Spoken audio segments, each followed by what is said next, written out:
The phone rang on a Tuesday morning in late October, and the man on the other end said 7 words that changed everything. Leonard said, "Don't tell your brother Marty. I was standing in my kitchen, staring at the coffee maker the way you do when your mind is somewhere else entirely. 43 days since I buried my best friend.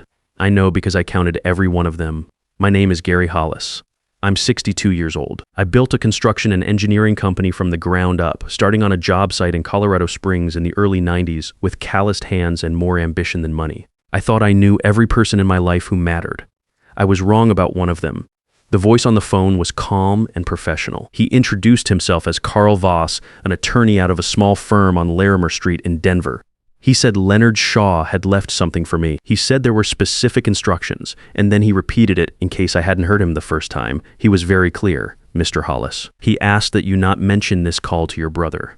I set my coffee mug down slowly. My hand was steadier than I expected. I'll be there at 2, I said. Leonard Shaw and I had known each other for 31 years. We met on that job site in Colorado Springs when we were both young and broke and certain we were going to build something worth building. He was the kind of man who remembered the names of people's kids, who showed up with food when you were sick, who told you the truth even when the truth cost him something. Especially then, we started the company together, the 3 of us, Leonard, me, and my older brother Marty Hollis, who was 67 and had been part of it from day one. Not someone who joined us later, not an outsider. Marty was there from the beginning, eating sandwiches out of a cooler in the back of a pickup truck on job sites in El Paso County when we were all still figuring out what we were doing. For a long time, it worked. For a long time, I thought the 3 of us were the kind of partnership that held. Leonard died of a heart attack on a Sunday morning in September. He was 61 years old. He'd had some cardiac warning signs the year before, changed his diet, started walking every evening. His cardiologist said he was doing everything right. His wife found him in the garden at 7 in the morning, kneeling next to the tomato plants he'd been babying all summer, already gone. The doctors said it was fast. I've chosen to believe that. I stood at his graveside in the cold September air, and I thought I was just there to grieve. I had no idea I was standing at the beginning of something else entirely.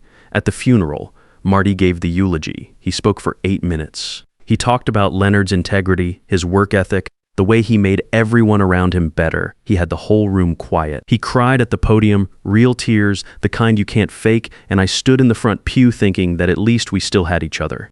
At least Marty and I could carry this forward together. I have thought about those 8 minutes many times since. Carl Voss's office was on the 4th floor of a building that smelled like old carpet and central heating. He was a slight man in his late 50s, with reading glasses perched at the end of his nose and the practiced stillness of someone who had delivered difficult news many times before. He shook my hand, offered me water, and placed a manila envelope on the desk between us.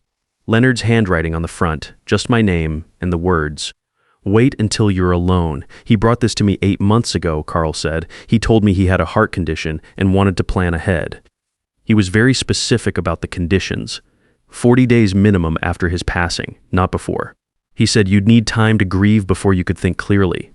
Carl glanced at a notepad on his desk. He said, "Give Gary enough time to feel it, but not so long that the damage becomes irreversible." I picked up the envelope. It was heavier than I expected. He also asked that you read it here, the first time, Carl said. He wanted someone present, not for legal reasons. He just said he didn't want you to be completely alone when you opened it. I looked at this stranger across the desk and understood in that moment how thoroughly Leonard had thought everything through. Even dying, he was looking after me. I opened the envelope. Inside was a USB drive, a handwritten letter on 3 pages of yellow legal paper, and a smaller sealed envelope with the words for the detective written on the front. I read the letter first. He started by telling me he loved me. He wasn't a man who said that often, not because he didn't feel it, but because he'd always assumed I knew. He was writing it down now because he wanted it on record. He wanted the first thing I read to be that. Then he told me about Marty. It started, Leonard wrote, about 14 months before his death. He had been reviewing the company's quarterly financials, something he had stepped back from in recent years since Marty handled most of it, when he noticed a discrepancy. A small one at first, a consulting fee paid to a firm he didn't recognize routed through our Portland subsidiary. He assumed it was clerical. He brought it to Marty casually, almost as an aside. Marty explained it smoothly, provided documentation within 24 hours, and the matter seemed resolved. But Leonard couldn't let it go. That was his nature. He had the particular stubbornness of a man who had built everything he owned with his own hands and trusted numbers the way he trusted mortar, only when they were solid. Over the next several months, working quietly, working alone, because he didn't know yet who else to trust, he found more. Shell companies registered in Wyoming and Nevada, invoices for equipment that was never ordered, a pattern of payments always under reporting thresholds, always plausible in isolation, that added up when he had traced them as far as he could to somewhere between $4 and $6 million moved out of our company over 3 years. But the money wasn't the worst part. The worst part was the insurance. 14 months before Leonard died, Marty had taken out a Keyman insurance policy on both of us. This was not unusual. We had such policies before, and the new one had been presented as a routine renewal, updated to reflect the company's current valuation. I signed the paperwork without looking closely. I trusted my brother. We had worked side by side for over 30 years. Why would I look closely? What Leonard discovered, after pulling records from our insurance broker with a patience I can only describe as heroic, was that the beneficiary structure of those policies had been altered. Not mine. Leonard's had been updated 8 months before his death to list Marty as a secondary beneficiary in a personal capacity, not as a company representative. Personally, Leonard wrote in the letter, "I want to be clear. I'm not saying Marty hurt me. I don't know that. What I know is that Marty has been stealing from us for years, that he positioned himself to profit enormously from my death, and that he is now, based on the documents on the drive, preparing to do the same to you. I couldn't tell you sooner because I knew you wouldn't believe me. That's why I had to build this until it was undeniable." I looked up from the letter. Carl was watching me quietly. "There's more." I said yes. He said, "There's more. On the USB drive, I found everything. Account statements, correspondence, a spreadsheet Leonard had built over months. Color-coded, meticulous, every transaction, cross-referenced and flagged. He had the organizational instincts of a man who had spent 30 years making sure buildings didn't fall down. Every number carried its weight. He had flagged 14 separate transactions he considered outright theft. He had flagged 4 more he considered preliminary steps towards something larger. The most recent flagged item was dated 11 weeks before his death. It was an email exchange between Marty and a financial consultant named Brenda Falk discussing the timeline for restructuring.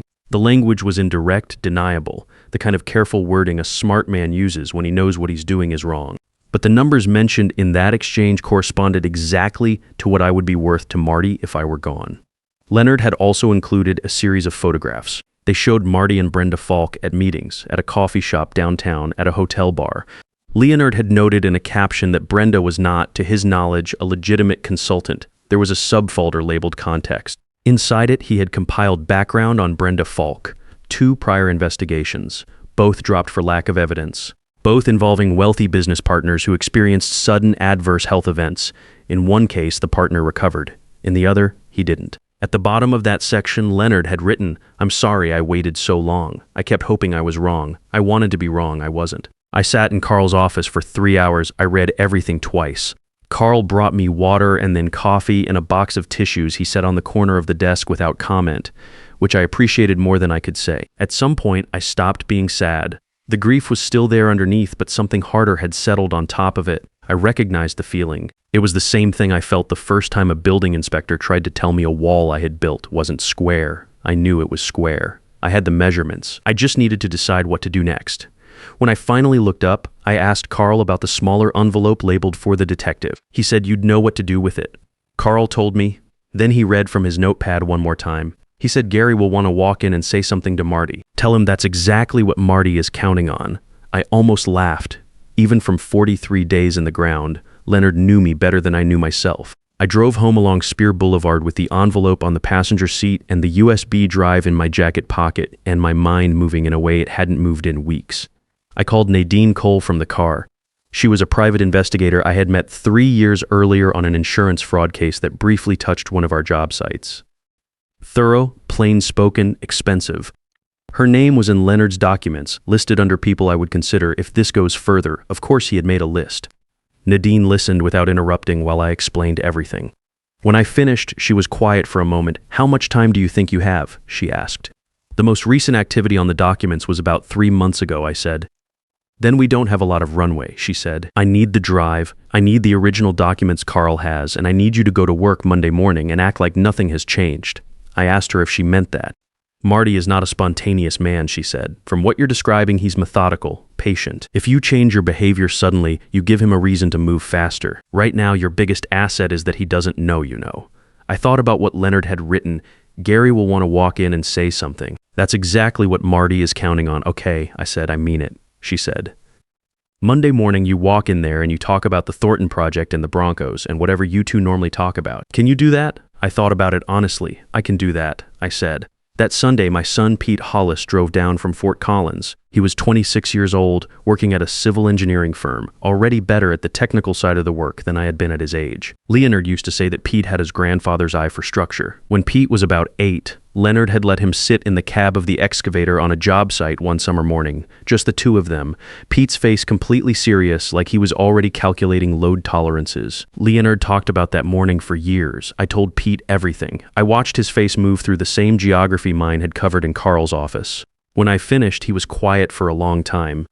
Then he said, "The Keyman policies. You signed them without reading the revisions." Yes, and Marty ran that process. He ran everything financial. He always had. Pete looked at me with the particular expression of a 26-year-old who has just understood something about the world he hadn't understood before and is deciding how to carry it. "What do you need from me?" he asked. "Stay in Fort Collins," I said.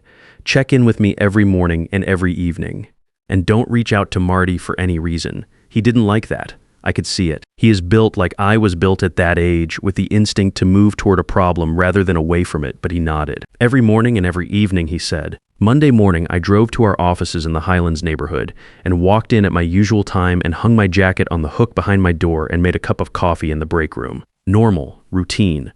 One foot in front of the other. When Marty came in at 8:30 and appeared in my doorway with his usual unhurried ease and asked how my weekend was, I told him I had driven out to Evergreen on Saturday and done some hiking, that the aspens were nearly gone but still worth seeing, that I had watched the Broncos game on Sunday, which had been, as usual lately, disappointing. Marty laughed. He said the Broncos had been disappointing since he could remember. He asked about a vendor issue on the Thornton project. I answered him. We talked for 11 minutes. I know because I was watching the clock on my computer the entire time, counting down the way you count down something you need to be over. When he left, I sat back in my chair and breathed.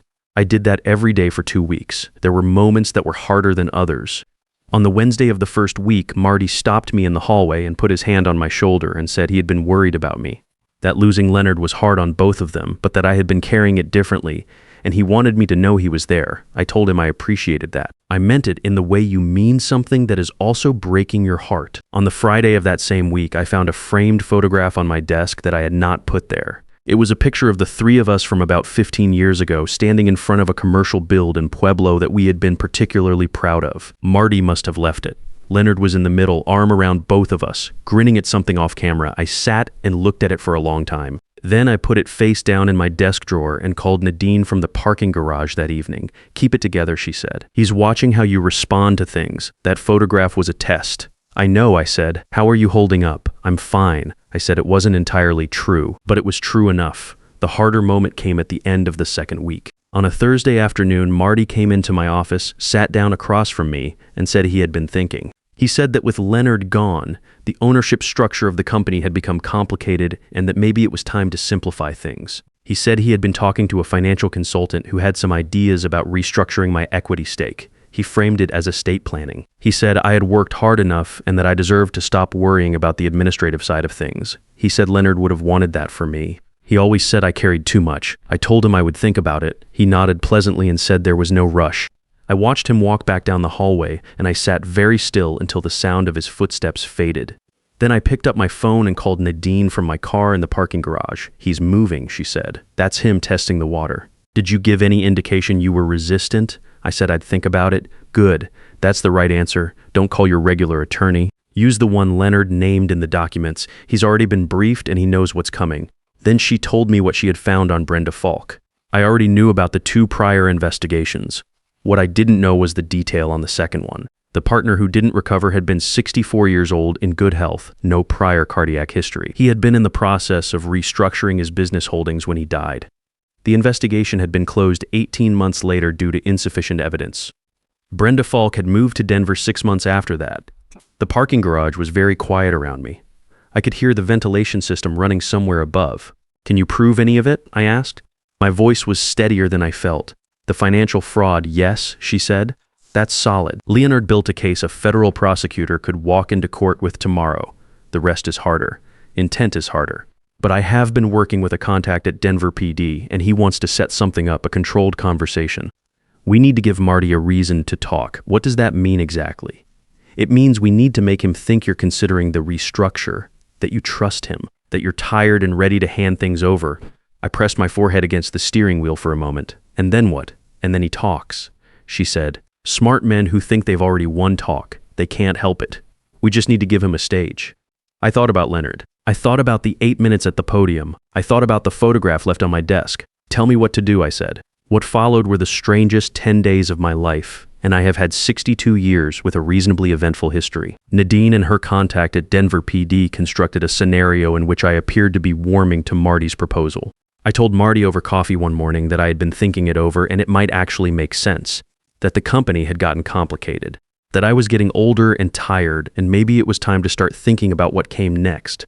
Marty's face in that moment did something I had not expected. He became warm, genuinely, visibly warm, in a way he hadn't been in years, in a way that reminded me of when we were all still building something together back in the early days, and the warmth had seemed real because maybe some of it had been. For a fraction of a second, I almost doubted everything I had read. Then he said, Leonard would have wanted this for you. He always said you carried too much. I held my coffee cup with both hands and I smiled and I said he really did. The controlled conversation happened on a Wednesday evening at a restaurant in Lodo.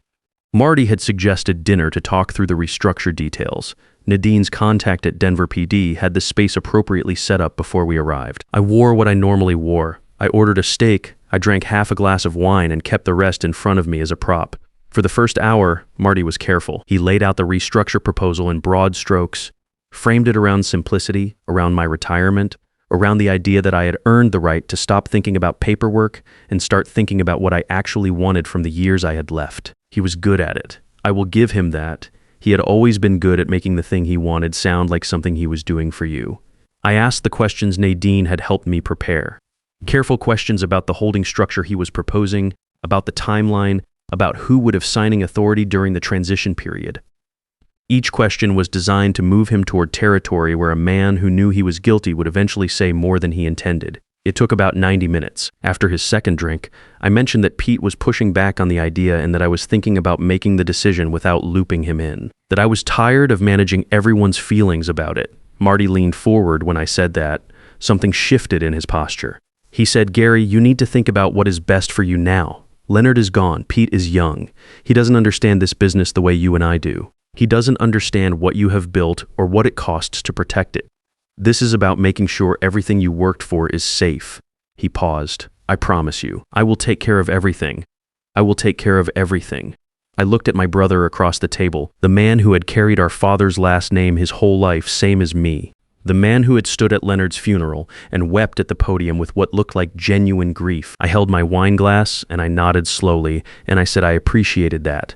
My other hand was under the table. 3 days later, on an early Saturday morning, Denver PD arrived at Marty's house. I was not there. Nadine had told me not to be anywhere near it, and I agreed, even though part of me had wanted to see it. Not to say anything, just to see. Instead, I was at my kitchen table with Pete, who had driven down the night before. We were drinking coffee and not saying much. The morning was quiet in the way that mornings are quiet when you have been waiting a long time for something to finally be over. The phone rang at 70:42. It was Nadine. It's done, she said. I thanked her. She said she would be in touch about next steps. I set the phone down on the table. Pete looked at me. Is it over? He asked. The first part I said. The legal process that followed was long, and I will not walk through all of it here because legal processes are not the story. They are the structure the story runs on. What matters is this. The financial fraud charges were substantial. The documentation Leonard had assembled was so thorough that the prosecutor told me it was the best organized fraud case she had ever seen from a non-professional source. Every number cross-referenced, every transaction flagged with a reason, the work of a man who had spent 30 years making sure things were built right. Marty was convicted on 7 counts of wire fraud, 2 counts of securities fraud, and 1 count of conspiracy. He received 11 years. Brenda Falk was convicted separately on related charges. She received 7 years. What I learned during the proceedings, something I had not fully absorbed from Leonard's documents, was the full shape of what the equity restructure would have done. It would have transferred controlling interest in the company to a holding entity Marty controlled alone. If I had signed it, and given where I was in those months, numb and tired and trusting the one person I had always trusted without question, I might have. Everything Leonard and I built over 30 years would have become Marty's. All of it. Every job site, every contract, every morning we had spent pouring concrete before the sun was fully up.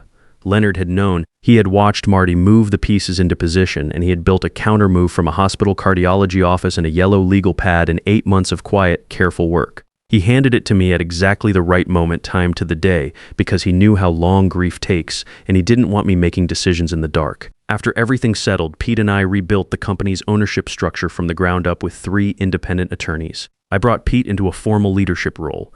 I created an outside board with people I trusted who had no stake in the outcome. I made it structurally harder for any one person to ever do what Marty had done. Then I did the other thing. Leonard had talked for years about establishing a scholarship fund for first-generation college students going into construction and engineering. Always a future project, always something we would get to when we had more margin. We never got there. I set it up in his name. The first 3 recipients were selected last spring. A young woman from Pueblo studying civil engineering. A young man from Aurora going into construction management. A young man from a small town in the San Luis Valley who wants to be an architect. Pete sits on the selection committee. When we finished choosing, he looked at me across the conference table and said he would have liked them. He would have. A few weeks after the fund was announced, I drove out to the cemetery on a Thursday evening in May, late enough that the light was going long and gold across the grass. I brought a coffee, his order, black, 2 sugars, and set it in front of the headstone because I'm 62 years old and past the point of caring what things look like. I sat with him for a while. I told him about the scholarship, the 3 kids, Pete's new role. I told him the Aspens in Evergreen were coming back. I said I knew he had wanted to tell me sooner. I said I knew it had cost him something to wait. I said he had known me better than I knew myself. There is a photograph on my desk that has been there for 22 years. The 2 of us standing in front of the first building we ever finished as a firm, a commercial build in Colorado Springs. Nothing remarkable to look at, but ours in the way only first things are. He has his arm over my shoulder, and he is laughing at something off camera, and I'm looking at him, not the lens. I only noticed that years later. I look at it now and I think, I see you, I will see you at the end of a long and well-defended life. If you're reading this and you have a partner, a friend, a brother, someone you have built something with over years, do not wait to check the paperwork. Do not wait to ask the questions you have been too trusting to ask. The men who steal from you are not usually strangers. They are the ones who know exactly how much you trust them and have decided to use it. Leonard figured that out the hard way, and he made sure I didn't pay the same price. Not everyone gets that kind of warning. Check the documents. Know what you signed. And if you have someone in your life who tells you the truth, even when it costs them something, hold on to that. There's nothing worth more.